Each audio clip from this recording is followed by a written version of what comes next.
शादी वाले दिन मुझे अपनी वाली साली बहुत पसंद आ गई। शादी की रात मैंने अपनी पत्नी को एक तहखाने में बंद कर दिया और ससुराल में मशहूर कर दिया कि आपकी बेटी एक लड़के के साथ भाग गई। मैंने कहा अब हम अपनी छोटी बेटी की शादी मुझसे करवा दो, नहीं तो मैं आपके खिलाफ केस करवा दूंगा। मेरी शादी मेरी साली से हो गई और मैं खुशी खुशी उसके कमरे में गया और जब घूंघट उठाया तो मेरे कदमों तले से जमीन निकल गई, क्योंकि वहाँ तो मैं दूसरे शहर की नौकरी करता था। और जब अपने घर वालों से मिलने अपने शहर वापस आया तो मेरी माँ को फौरन ही मेरी शादी की पड़ गई और उन्होंने झटपट लड़कियां तलाश करना शुरू कर दी। मैंने बहुत मना किया लेकिन वहाँ नहीं मानी। कहने लगी बहुत मुश्किल से वापस आया है, अब शादी करके तू बार बार यहाँ से चक्कर काटेगा, मुझे कम से कम शक्ल देखने के लिए तरसना नहीं पड़ेगा। मम्मी ने अपने जानने वाले रिश्तेदारों में मेरा रिश्ता एक बहुत अच्छे घराने में तय कर दिया। माँ ने मुझे बताया कि लड़की बहुत खूबसूरत और गोरी चिट्टी है और पढ़ी लिखी है। माँ ने तो अपनी बहू की तारीफों से जमीन आसमान का गला भी मिला दिए थे। माँ ने लड़की के घर वालों को बताया कि मुझे नौकरी के लिए वापस दूसरे शहर जाना है और इसलिए जल्दी जल्दी शादी करनी होगी।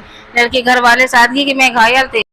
उन्होंने कहा कि वह बहुत ही धूमधाम से शादी करना चाहते हैं और इसलिए एक हफ्ते में के अंदर वो अपनी बेटी की शादी को तैयार हैं। दोनों घर में जोर शोर से शादी की तैयारी जारी थी। मैंने अपनी छोटी बहन के चॉकलेट लाकर दिया। उसने सबसे उसकी होने वाली भाभी का नंबर मांगा। मैं जानता था कि मेरी बहन सबा एक चॉकलेट के बदले अपनी जान भी दे सकती है। सबा ने फौरन ही चॉकलेट मुझसे ली और वादा कर लिया कि वो मुझे नंबर लाकर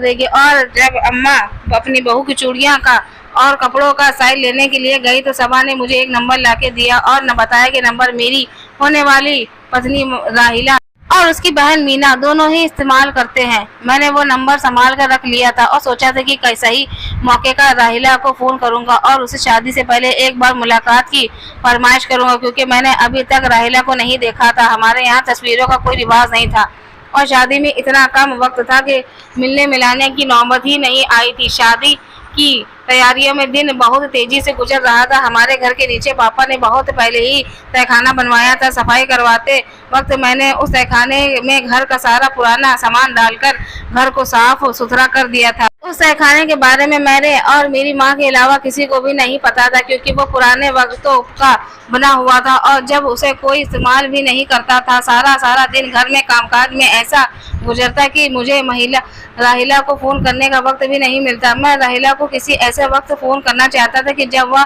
मेरे इस गिर्द को ना हो, ताकि मैं सुकून से उससे बात कर सकूं। लेकिन पिछले इन दिनों में मुझे ऐसा कोई वक्त नहीं मिल सका और मेरी शादी का दिन सर पर आ गया। शादी की रात पहले मैंने कमरे में सजावट जाकर सारी रात गुजार दी थी।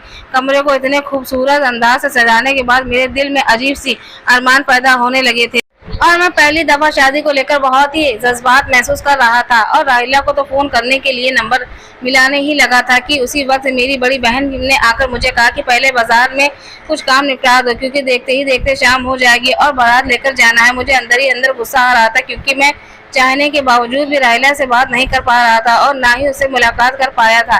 मैं अपने एक दोस्त को लेकर बाजार की तरफ निकल पड़ा। जब मेरे दोस्त ने अचानक मुझसे पूछा कि भाभी के मुंह दिखाए में क्या तोहफा देने वाला है, तो अपने दोस्त की बात सुनकर मैं सोच में पड़ गया, क्योंकि इस बारे में तो मैंने सोचा ही नहीं था और ना ही मुझे अंदाजा था कि राहिला की पसंद कैसी है। और यही मसला जब मैंने अपने दोस्त को बताया तो कहने लगा कि हमसे क्या मुश्किल है, फोन कर दो और कॉल मिला और भाभी से उनकी पसंद नापसंद के बारे में मालूम कर ले। मुझे अपने दोस्त की बात बिल्कुल ठीक लगी। इसी बहाने में राहिला से बात भी कर लेता। मैंने सड़क के किनारे पर खड़े होते हुए राहिला का नंबर मिलाया। मेरा दिल पूरी तरह धड़क रहा था कि न जाने कौन फोन उठाएगा, राहिला या फिर उसकी छोटी बहन मीना। मेरी कॉल मिलाते ही मुझे करीब से फोन बजने की आवाज सुनाई दी। मैंने पलट कर देखा तो वो दो लड़कियां एक बड़े से पार्लर से बाहर खड़ी बातें कर रही थी। उसमें से एक के हाथ में फोन गुनगुना रहा था। मैं लगातार उन दोनों लड़कियों की तरफ देख रहा था। जब उनमें से एक लड़की ने फोन रिसीव किया और जैसे ही हेलो कहा, मैं हैरान रह गया, क्योंकि उसके हेलो की आवाज मेरे फोन में उभर रही थी। मैंने कुछ कदम पीछे हटकर बात करने की कोशिश की और बहुत गौर से उन दोनों लड़कियों को देखने लगा। उन दोनों ने मेरी तरफ नहीं देखा था। जिस लड़की ने फोन उठाया वो बहुत ही खूबसूरत और प्यारी सी थी। पहली नजर में मेरा दिल उस पर आशिक हो गया था। मैंने दिल से दुआ की यही लड़की राहिला हो। उस लड़की ने फोन उठाते ही मुझसे पूछा कि मैं कौन हूँ, तो मैंने बता दिया कि मैं शादी की बात कर रहा हूँ। वह सुनते ही कुछ लम्हों में के लिए लड़की खामोश हो गई और फिर कहने लगी, मैं मीना बात कर रही हूँ। यह सुनकर एकदम से मेरा दिल बुझ गया। उसने अपने हाथ वाली लड़की को इशारों की कोई बात कही और वो शायद राहिला थी। मैंने एक गहरी नजर राहिला पर डाली तो उसने मुझे अपना दिल डूबता हुआ महसूस हुआ, क्योंकि मीना के आगे तो वो बिल्कुल ही बदसूरत नजर आ रही थी। उन दोनों के दरमियान इशारों में कोई बात हुई थी और राहिला ने सिर हिला रही थी। और उसके बाद मीना मुझसे कहने लगी कि राहिला इस वक्त अपने बात नहीं कर चाहती है। शाम को आप दोनों का निकाह है और उसे शर्म महसूस हो रही है। आपको कोई ज़रूरत बात करनी है तो मुझे बता दीजिए। मेरा दिल इस कदर उदास हो चुका था कि मैंने बिना कुछ कहे फोन बंद कर दिया और खामोशी से वहां से निकल गया। कुछ ही देर में मेरा फोन दोबारा बजने लगा। मैंने देखा तो राहिला मुझे फोन कर रही थी, लेकिन उस वक्त मेरे किसी से भी बात करने का दिल नहीं चाह रहा था। मैंने उदास दिल से अपना फोन काट दिया।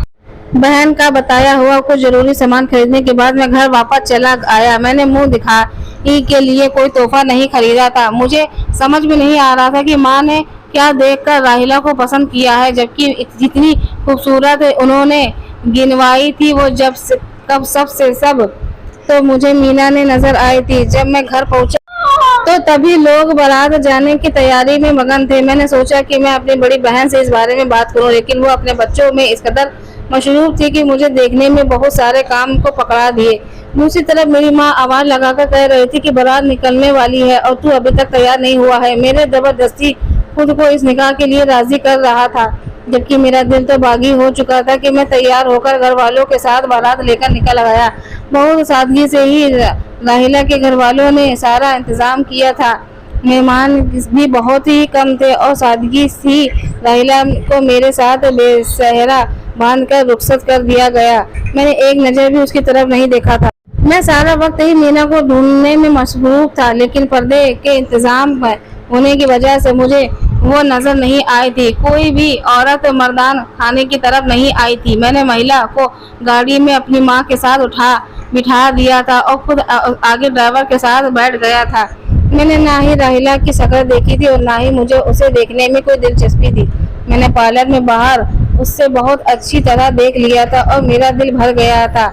हर थोड़ी देर बाद मेरे दिल में एक हुक सी उठती और यही ख्याल आता कि माँ ने न जाने क्यों मीना को छोड़कर राहिला को मेरे लिए चुना है। शायद उसकी एक वजह थी कि राहिला और मीना सगी बहनें नहीं थी, बल्कि मीना राहिल की काजिल बहन थी और चाचू के मरने के बाद राहिला के पिता को अपने घर ले आए थे। इसलिए शायद जब शादी की बारी आए तो उन्होंने मीना के बजाय पहले अपनी बेटी की राहिला के बारे में बात की। बात जो कुछ भी थी, लेकिन मुझे ऐसा महसूस हो रहा था कि मैंने जल्दबाजी में बहुत बड़ा गलत फैसला कर लिया है और जब मैं सारी जिंदगी अपने फैसले पर पछतावा नहीं चाहता था। इसलिए मैं अपनी बहन किचन में खड़ी हम दोनों दूल्हा दुल्हन के लिए दूध की गिलास में तैयारी कर रही थी तो मैंने खामोशी से उन गिलासों में बेहोशी की दवा मिला दी और अपनी बहन को कहा कि अपनी भाभी को लेकर जाके दूध पिला दो।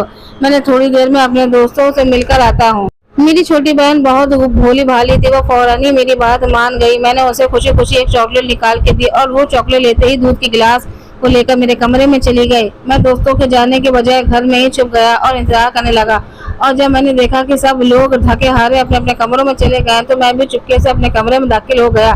मैंने छोटी बहन को जो रिश्वत दी थी वह काम कर गई थी और जब मैंने कमरे में दाखिल हुआ तो मेरी पत्नी बेहोश पड़ी थी। मेरे पास उस वक्त कम था। मैंने फौरन ही तहखाने का दरवाजा खोला जो मेरे ही कमरे से निकला था। मैं फौरन अपने पत्नी को उठाकर तहखाने में लेके गया और वही फेंक आया। वो होश में आने के बाद लाख शोर मचाती, लेकिन उसकी सुनाई आने वाला कोई नहीं था। तहखाने का लकड़ी का दरवाजा इतना मोटा था कि अंदर की आवाज बाहर आना मुमकिन ही नहीं थी। तहखाने की हवा की जगह रखा गया था, इसलिए मैं जानता था कि वह इतनी जल्दी नहीं मरेगी। जब तक मेरा मंसूबा पूरा हो जाता तो मैं खामोशी से उसे खुद ही आजाद कर देता। मैं बिना देखे ही उसे तहखाने को छोड़कर फौरन ऊपर आ गया।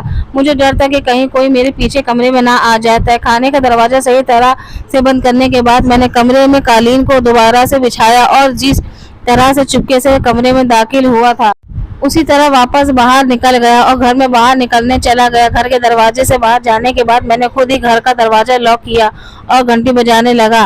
ऊपर उम्मीद के मुताबिक दरवाजा खोलने के लिए मेरी माँ दरवाजे आई और मुझे बाहर खड़ा देखते ही गुस्सा होने लगी कि नई नवेली दुल्हन को अकेले छोड़कर यहाँ चला गया था। मैंने प्यार से माँ को कंधों में पकड़ा और कहने लगा कि दोस्तों ने बुलाया था, चलो हम दोनों मिलकर तुम्हारी बहू को देखने चलते हैं। तुमने तो अब तक मुझे उसका चेहरा नहीं दिखाया।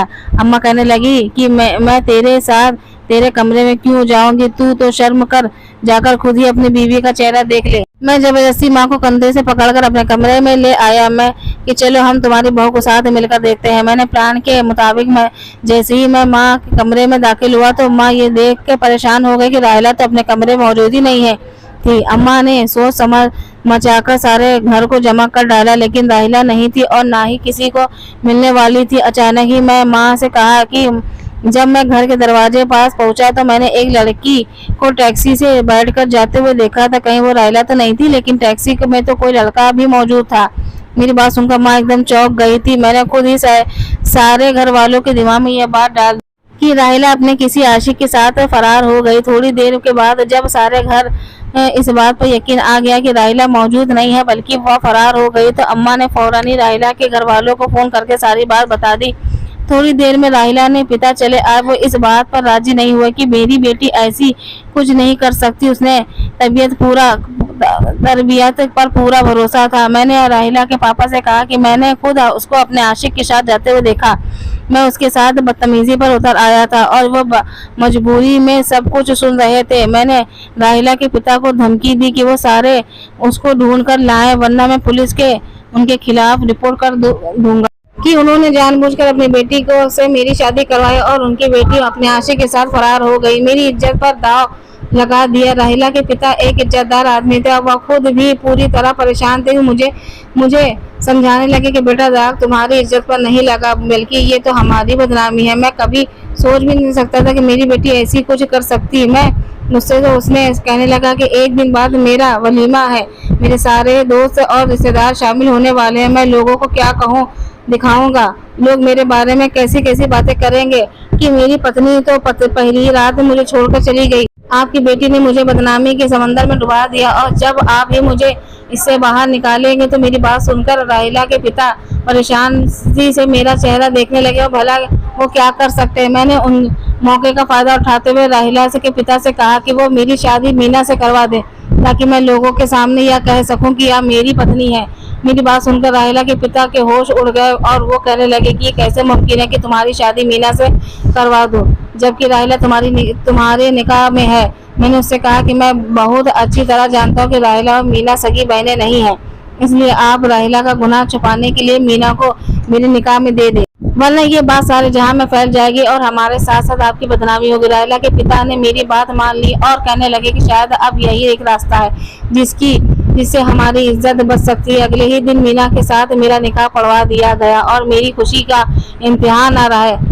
एक बहुत मुश्किल और बड़ा प्लान कामयाब हो गया था। मैं सारी जिंदगी राहिला के साथ एक समझौता भरी जिंदगी नहीं गुजारना चाहता था। मैंने सोच लिया था कि मीना से शादी करने के बाद राहिला को चुपके से आजाद कर दूंगा। जब वो सबको सच्चाई बताएगी तो मैं यही कहता रहूंगा कि वो उसकी जिस आशिक के साथ फरार हुई थी उसने राहिला को छोड़ दिया है और खुद को बेगुनाह साबित करने के लिए वो मुझे मुजरिम बना रही है। मीना को रुखसत करके मैं अपने घर ले आया। मैं वह कमरे में मेरा इंतजार कर रही थी। मैं बिना वक्त ज़ाया किए उसके कमरे में दाखिल हुआ, दरवाज़ा बंद करके उसके करीब चला आया। जब मेरा दिल खुशी से उछाल मार रहा था। मुझे जिससे मोहब्बत हुई थी वो मेरी साली थी और मैंने बहुत मुश्किल से और बहुत मेहनत के बाद उसे अपनी पत्नी बना ही लिया था। और मैं मीना के लिए खूबसूरती की अंगूठी की खरीदार कर लाया था। जैसे ही मैंने मीना का घूंघट पलटा तो मेरे कदमों से तले जमीन निकल गई, क्योंकि ये तो मीना नहीं बल्कि राहिला थी। मुझे ऐसा लगा कि मेरी सारी दुनिया चकरा सी गई। मैंने बहुत हैरत से पूछा कि तुम यहाँ क्या कर रही हो, तो कहने लगी कि आप ही ने तो मुझसे शादी करके यहाँ लाए हैं, राहिला के जुल्म की सजा भुगतने के लिए यहाँ आई हूँ।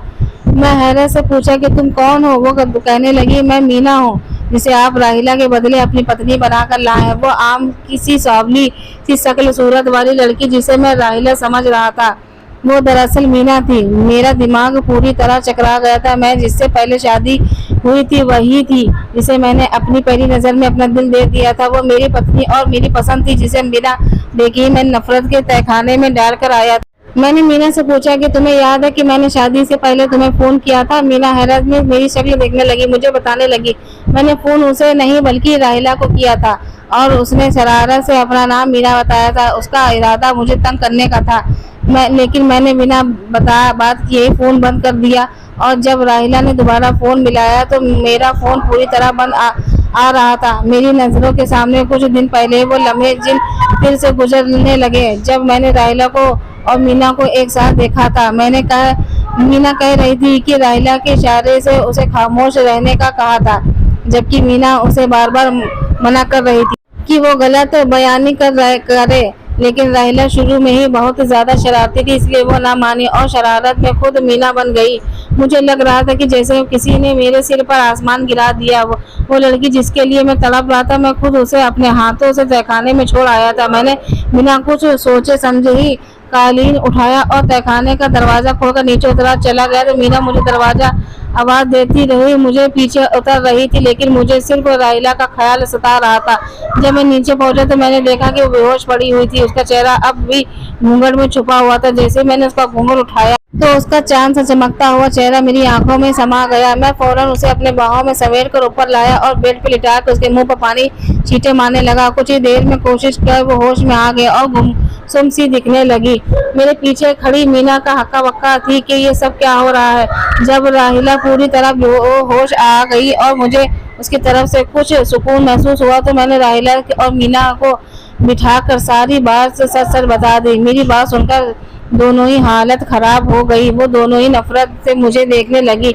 मैंने राहिला से कहा कि कितना कसूर मेरा है उतना ही कसूर तुम्हारा भी है। तुम्हारे झूठ ने हम तीनों को एक मुश्किल में डाल दिया। राहिला कहने लगी कि वो मुझे सच्चाई बताना चाहती थी, लेकिन मैंने उसकी बात ही सुनी और उसका फोन नहीं उठाया। राहिला को बात भी बिल्कुल बर्दाश्त नहीं हुई थी कि मैंने उसकी किरदार पर इल्जाम लगाया। मैंने राहिला को अपनी मोहब्बत का यकीन दिलाया और मीना से भी मांगी माफी, क्योंकि सारे किस्से की वो मेरे निगाह में आ गई थी। कुछ ही देर बाद मेरे सारे घर वालों को पता चल गई थी। मेरी माँ ने इस बात के लिए मुझे बहुत बुरा भला कहा और राहिला को पिता को फोन करके बुलाया था।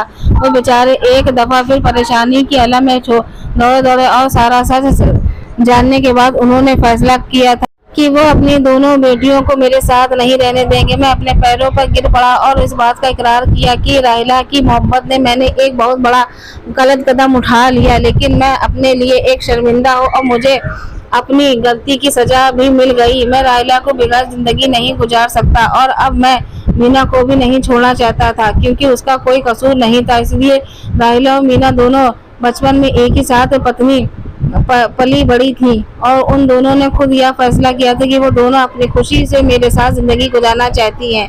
खुदा ने मेरी किस्मत में एक नहीं दो शादियां लिखी थी। मैंने उन दोनों से वादा किया कि मैं उन दोनों को आसाद इंसाफ करूंगा और उन दोनों को कभी कोई तकलीफ नहीं पहुंचने दूंगा।